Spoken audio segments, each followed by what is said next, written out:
"I don't talk much, mister, but I can cook." The lonely rancher looked at her, then said, "You're hired, and you're home." New Mexico Territory, late summer of 1879. The sun was just starting to dip behind the dust-covered hills, casting long shadows across the plains. Wind stirred the red dirt on the road, lifting it into small swirls that danced over wagon ruts and dry grass. The heat had broken, but the air still clung to the skin like a worn-out coat. Owen Booker stood on the porch of his ranch house, boots planted firm, arms crossed, watching the wind settle.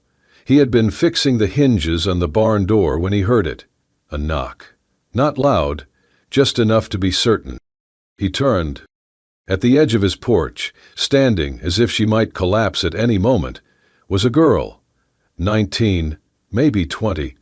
Skinny as a fence rail, boots nearly soleless, a shawl so worn the fringe blew like spiderwebs in the breeze. In her hands she clutched a cast-iron pot as if it were gold. She did not smile, she did not beg. Her voice cracked, but her eyes held steady. "I don't talk much, mister, but I can cook."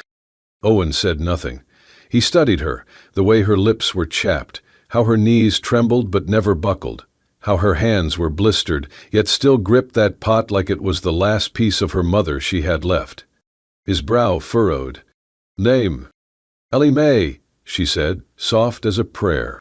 He looked past her, down the trail. No wagon, no mule, nothing but dust and the setting sun. "You got folks?" She shook her head once. He looked down at her bare fingers holding the handle of the pot. The rim had soot baked into it, like it had seen more campfires than kitchens. For a long breath nothing passed between them but silence and the creak of wood in the wind. Then he stepped aside. "You're hired," he said, then added with a quiet that sounded almost like surrender. "And you're home." Ellie's shoulders dropped, not in defeat, but like someone laying down a weight they had carried too far. She stepped forward, boots barely making a sound on the wood. He did not take her hand. He did not ask more. She passed him, eyes scanning the porch, the door, the corners. She walked into the house like someone tiptoeing into memory. Inside, the place was clean but cold. Sparse furniture, no flowers. A kettle sat rusting on the back burner. The hearth was swept but untouched. She paused in the doorway, turning slightly. "Where should I sleep?" Owen pointed to the back room. "There's a cot. Sheets are clean, water's in the basin. Tomorrow we talk chores. Tonight you eat." She nodded once and disappeared down the hall. Owen stood alone a while longer, the sun now half gone. He looked out across the ranch, dry fields, 2 cows, a chicken coop half collapsed, and silence that had lasted too many winters. Then he turned inside, shut the door behind him, and for the first time in a long time didn't lock it. The scent of bread was always the first thing Ellie remembered about childhood, warm, thick, and rising through the cracks in the floorboards.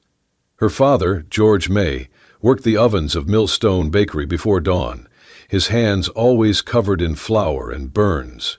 Her mother, Lillian, stitched aprons and hummed songs in a language Ellie never learned the name of. No, never learned the name. They were poor, but they were together. Until the winter of '74, when her mother's cough turned bloody and the doctor said there was nothing to be done. Ellie was 14 when she watched her father press cold cloths to a forehead that no longer felt them. She buried her mother in a pauper's grave, with a wooden cross carved from her father's bread paddle. Then came the mine collapse 2 years later. George had taken a second job digging for coal to pay off debts from Lillian's medicine. They never found his legs. Ellie was 16 when she was alone. She tried to hold on to the bakery. She knew how to mix, how to knead, how to rise bread by smell, but women were not allowed business in those parts without a man's name. The landlord, a man named Cyrus Elwood, let her stay for a time, then began locking the back door and lingering too long when she bent over the hearth. She'd left one night with bruises under her collar and the cast-iron pot her mother had once used to stew blackberries. It was all she had.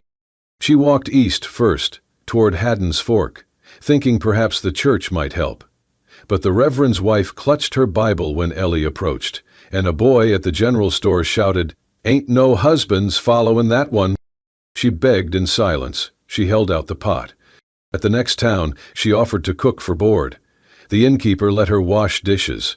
On the third night, he opened her door without knocking. She broke his nose with a ladle and ran before dawn. 3 towns, 4 days. Snow in the sleeves, blisters in the boots. She slept in haylofts, under wagons, once behind a blacksmith's forge, where a drunk tossed his whiskey bottle at her for snoring.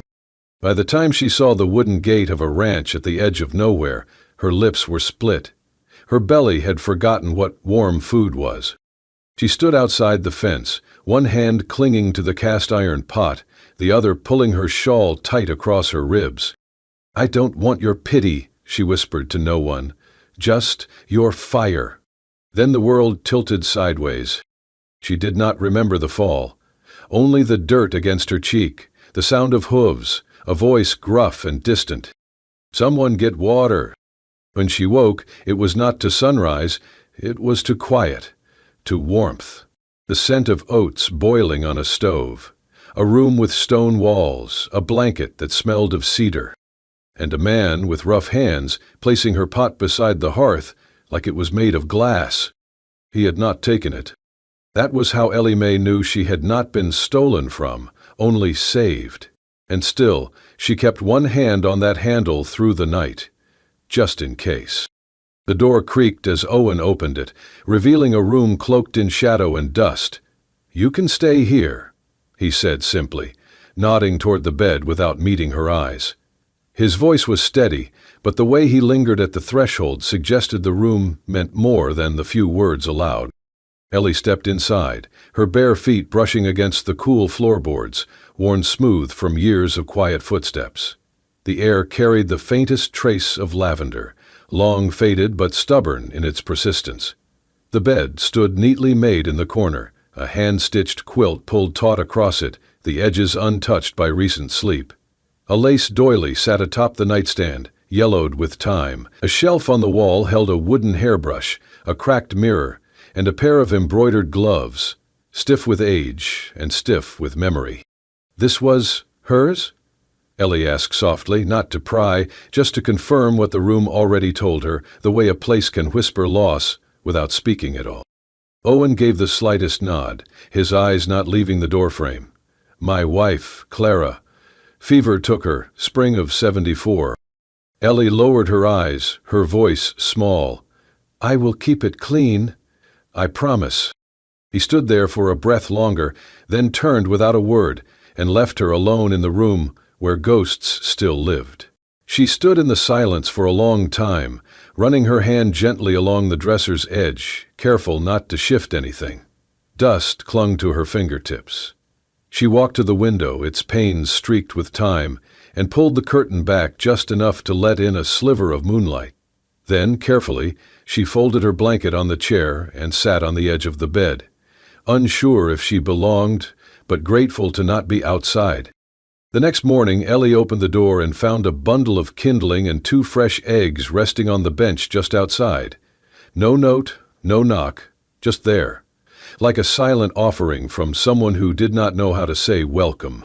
She brought them inside and stepped into the kitchen, then stopped. It was colder than she expected. The hearth had long gone cold. Cobwebs clung to the ceiling beams. The stovetop wore a coat of soft gray ash, as though the last fire had died quietly one night and no one had the heart to wake it again. Pans rusted where hooks once held them proudly, their handles drooping like tired arms.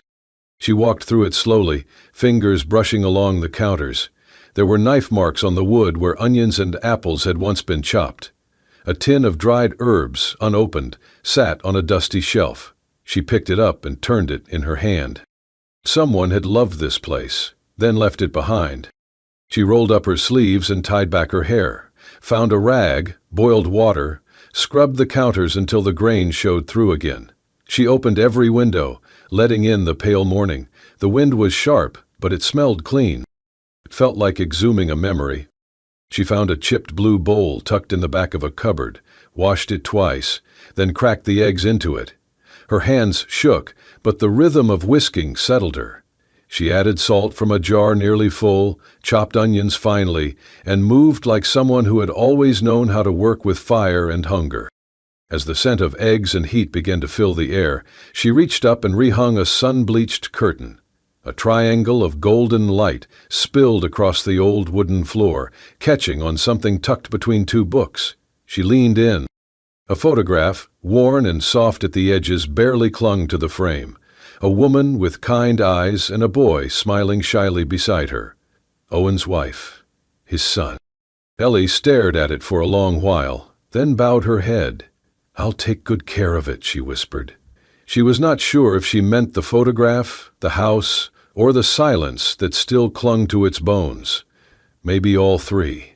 Later that day, the floor creaked softly as Owen stepped just inside the kitchen, his shadow stretching toward the hearth. He paused, sniffed the air, not intrusive, just curious. "You used the time," he said, more statement than question. Ellie, wiping flour from her apron, looked up. It was still good. He nodded once. Clara liked thyme in her eggs. She met his eyes. "Then I will keep using it." Owen left without another word, his boots thudding softly on the porch. That night, Ellie noticed the kindling by the stove was stacked a little higher, more carefully, and she stirred the stew a little longer, letting the warmth settle deep into the walls, and maybe into him. The snow had softened outside, the wind dying into a hush that let the ranch breathe again. Inside, the air warmed not just with fire, but with something unfamiliar, a scent that had not visited these walls in years. It was a scent of home. Chicken bones simmered gently, rosemary weaving its subtle promise through the rising steam, and the faint sweetness of fresh cornbread cooling by the hearth.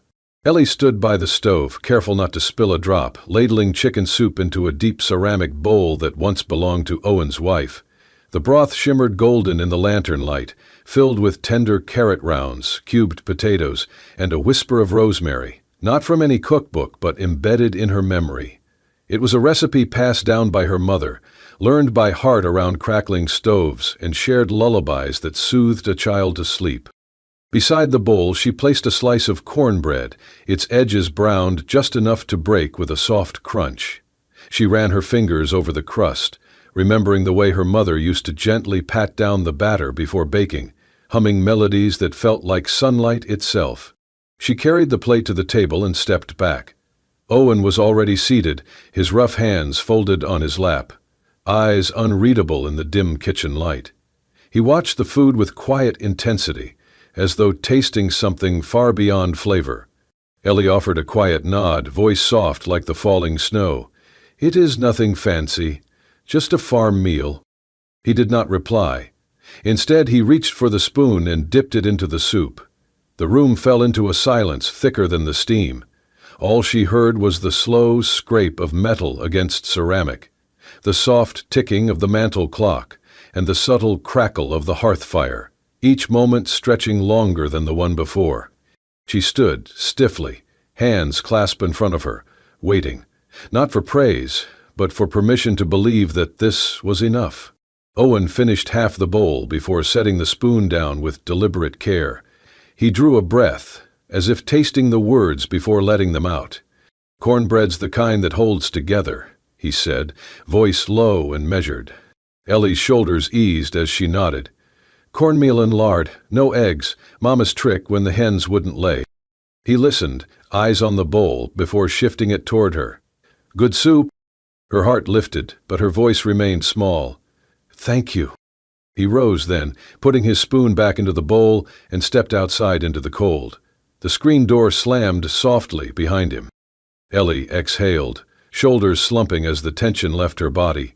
She turned back toward the sink, dragging the bowl behind her, still braced as though waiting for the moment he would change his mind.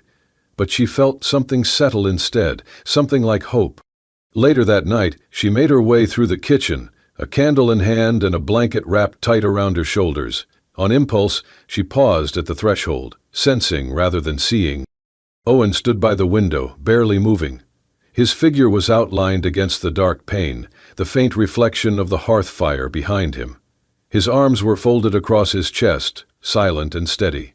From where she stood, she could feel the weight of his gaze, not on the night sky, but on the kitchen itself. The pot still sat on the stove, its glow spilling into the darkness. The aroma of thyme lingered in the air, sweet and earthy. He did not see her standing there, but Ellie saw everything. The way his jaw was firm, the way his shoulders had relaxed just a little. This was not a man distrustful of her cooking or her hands. He was a man who had not let anything close in many years. A man who had built walls of silence, brick by careful brick, to shield himself from the world's betrayals. And now, she realized, he feared that to enjoy something simple, a hot bowl of soup, a warm slice of cornbread, a quiet kitchen filled with ordinary life, was to risk remembering what he had lost. She swallowed, eyes fixed on his reflection. She whispered into the gloom, words barely louder than a breath. "You can trust the small things, Owen, just the small things." Behind her, the fire did not die.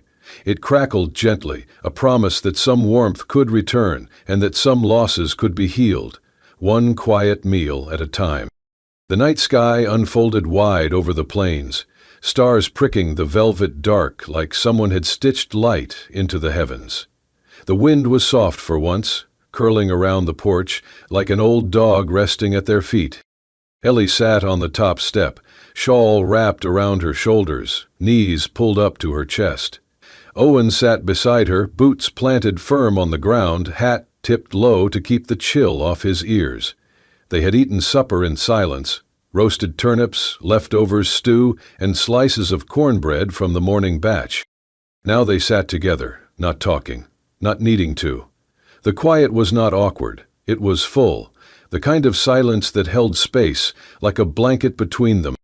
After a while, Ellie broke it, her voice gentle. "My mama once burned a whole tray of biscuits," she said, "left them in too long while telling me a story about how Papa asked her to marry him." Owen tilted his head, eyes still on the sky. "We didn't have much that day. She was so mad at herself, crying and cursing up a storm. But my papa just took one, said, 'Burned love still love, if it's warm,' and ate the whole thing." A quiet laugh escaped her lips. "I laughed so hard I near choked. Then Mama started laughing too. She always did get mad at herself more than anyone else." Owen's lips quirked at the corners. Then, barely, he chuckled, a soft, short sound, but real. It was the first time Ellie had heard him laugh. She turned slightly, stealing a glance. In the starlight, his face looked gentler than usual, the shadows kinder. She did not say anything more, just let it sit there between them. When the night deepened and they stood to go inside, Owen paused by the door. "I'll fix the dining table tomorrow," he said. Ellie blinked. "Why?" He shrugged once, voice low. "You need space to roll dough. That old sideboard's too narrow." Ellie nodded, heart catching a little. "Thank you," she said. The next morning, before sunrise, she found him in the dining room, sleeves rolled up, sanding the edge of the long oak table. The surface had warped over the years, bent from heat and spills and time. He worked quietly, methodically, smoothing the wood with patient care. She stood in the doorway, watching. "You do not need to," she said. He kept sanding. "You do not ask much, just seems right."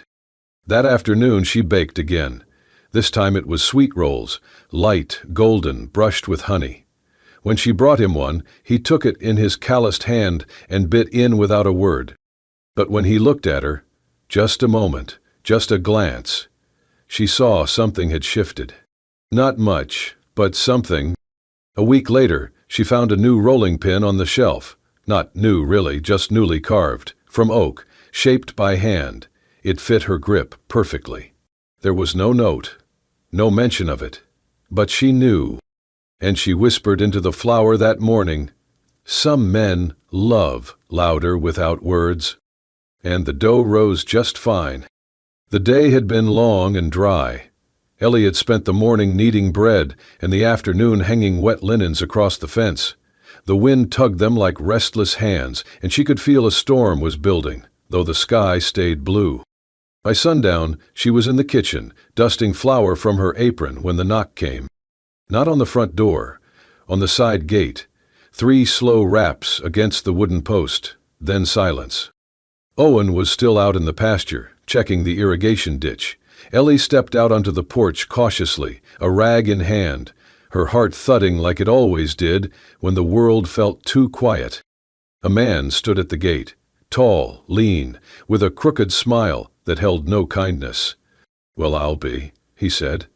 "Ain't this a surprise?" Ellie froze. His name was Silas. He had lived 2 rooms down from her in the boarding house back in Junction Hollow, one of the places she had fled through on her way west. He had never touched her, but he had looked, spoken too sweet, smelled like sweat and sour whiskey. He had offered her things she never asked for, then turned cruel when she refused. "I was just passing through," he said, stepping closer.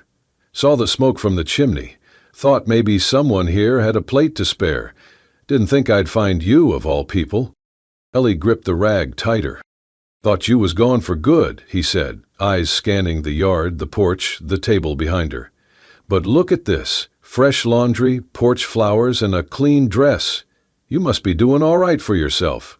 She opened her mouth, but nothing came out. "You still cookin'? I remember that stew you made for the old widow on the 2nd floor. Smelled like Sunday supper." Silas leaned in slightly, his tone dropping lower. "Funny, you never said goodbye when you left. Thought we was friends." Ellie took a step back. And then, bootsteps, firm, purposeful. Owen. He had returned from the pasture, silently, like the land itself had warned him. His shirt was damp with sweat, one glove half pulled off. His eyes locked on Silas. He did not speak for a moment, just moved to stand beside Ellie. Then he did something she would never forget. Without a word, he placed his hand gently on her shoulder. A small gesture, but it said everything. When he finally spoke, his voice was quiet but steady. "She's not going anywhere," he said. "She works here. She belongs here." Silas blinked. The charm on his face flickered, then vanished. "Well, I didn't mean nothin' by it," he muttered, backing up a step. "Just passin' through." He tipped his hat. "Good luck to you, Miss Ellie." Then he turned and walked off into the dust. Ellie stood still, her breath caught somewhere between her chest and throat. Owen said nothing more. He did not tighten his grip, did not look down at her. Just kept his hand there for a few seconds longer, then let go and stepped back, giving her space. She turned to him. "Thank you," she said, voice shaking. "You do not owe me thanks," he replied. "A good cook deserves a safe kitchen." But his eyes said more than that. Later that night, after supper, Ellie stood by the window and watched the horizon, wondering if Silas had really gone, if he had said anything to anyone, if he would come back. Owen was in the workshop, sharpening tools. But when she walked into the kitchen the next morning, she found a fresh horseshoe hanging above the back door, a quiet ward, a signal of protection. And she knew, without needing to ask, that Owen had put it there. She touched the curve of the iron, then went to stoke the fire. For the first time in her life, someone had stood up for her. Without demand, without condition, just because she was there, just because she mattered. And that made all the difference. The morning sun crept through the kitchen window, painting the wooden floor in ribbons of gold. Ellie stood barefoot by the counter, her sleeves rolled up, her fingers dusted with flour. The dough was ready, soft, rich with buttermilk and butter, and the old tin cutter waited by her side. Behind her, Owen lingered near the door, arms crossed, expression unreadable. "You said you never learned to bake," she said, without turning around. "I did not," he admitted. "Was always more skilled at burning things than browning them." She smiled and patted the dough. "Then today, we fix that." He hesitated, then stepped forward, awkwardly pulling up a chair beside her at the long table. Ellie guided him through each step, her voice calm and patient. "Cut, press, fold. Do not overwork it. Butter needs to stay cold." Owen listened closely, trying to follow her every motion, but his large hands were clumsy. One biscuit came out lopsided, another too thin. She laughed. Not cruel, not mocking, just warm. "That one looks like Kansas after the floods," she teased gently. He looked at it, tilted his head, and chuckled under his breath. "Still better than the last one." "Progress," she said, eyes gleaming. The oven warmed the room, and soon the scent of baking filled the air, rich, buttery, slightly sweet. It wrapped around them like a memory of home. They sat side by side as the biscuits browned, talking about nothing much. Ellie told him about her mother's old apron, how it had been patched so many times it looked like a quilt. Owen told her about his first horse, a stubborn mare named June, who had refused to go anywhere without a carrot. "You still got that apron?" he asked, glancing at her quietly. Ellie looked down. "No. It was one of the things I had to leave behind." He nodded, said nothing more. When the biscuits were ready, she pulled them from the oven and placed them on a cloth to cool. Owen reached for one before it was cool, burning his fingers. "Hot," he muttered, jerking back. "Told you," she said, laughing again. He blew on the biscuit and tried again. This time, he managed to bite. His face changed, not dramatically, but enough. "It's good," he said, as if surprised. "Of course it is," she said with mock offense. "What'd you think? I've been feeding you all these weeks." He chewed a moment longer, then said, "This one's different." Ellie paused. "How so?" "It tastes like something new," he replied. "Not just food, like the start of something. I don't know." So she blushed and looked down at her hands.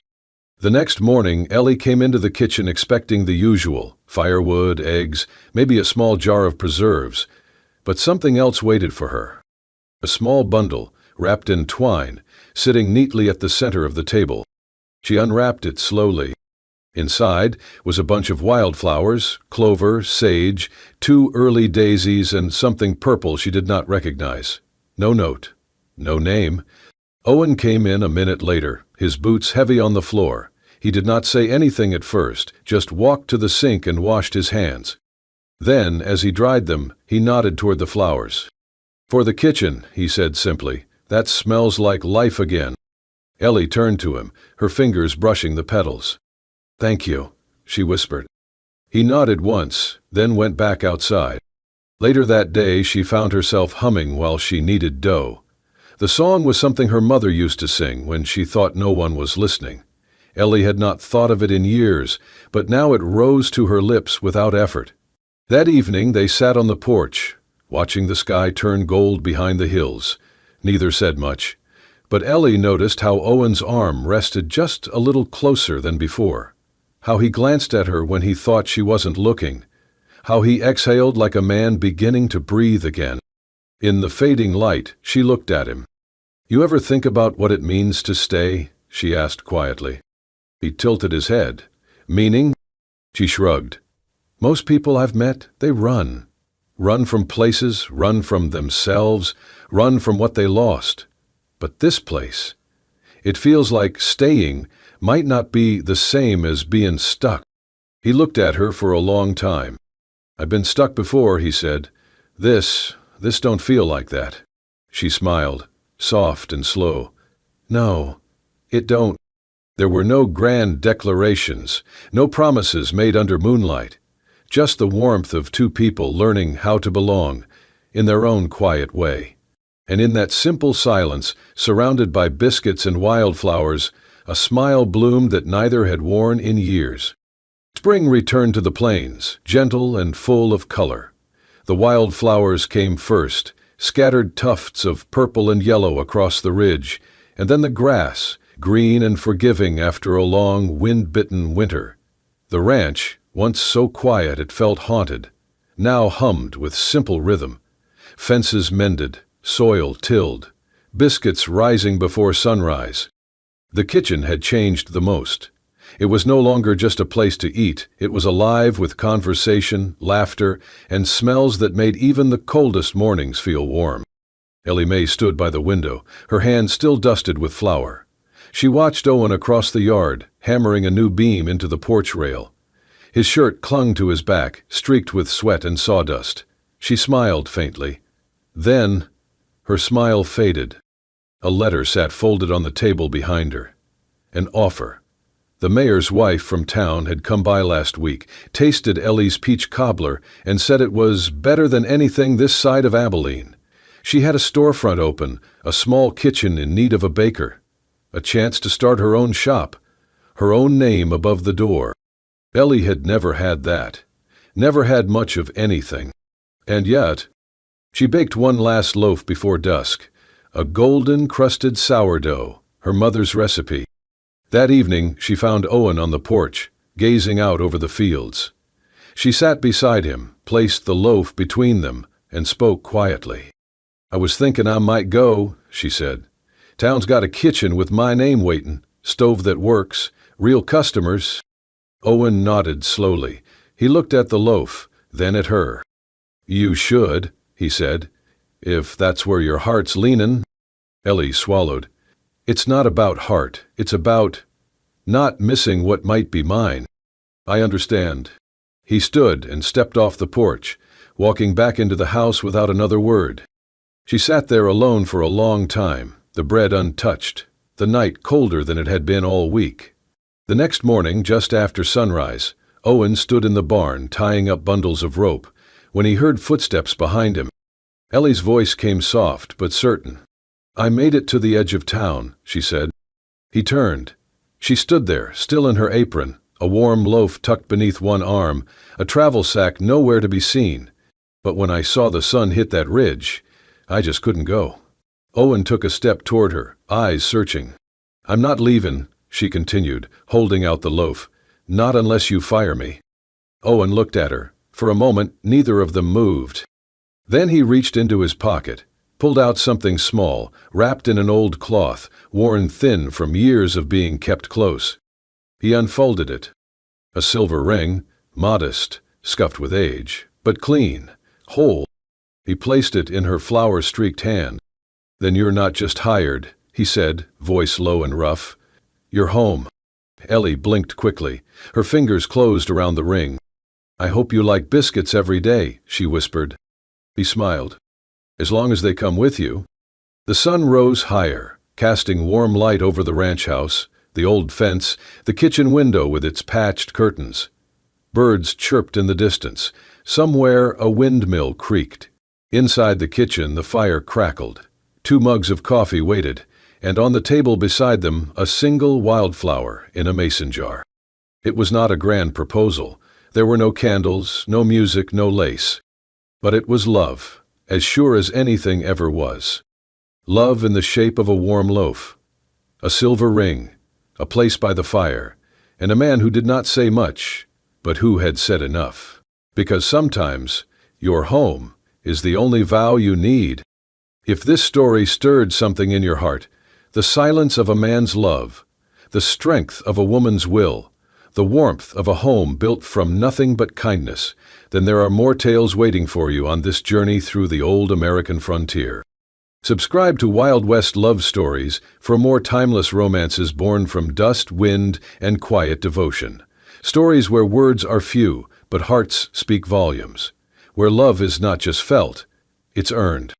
Because, out here in the West, even the loneliest souls can find their way home, one firelight night at a time.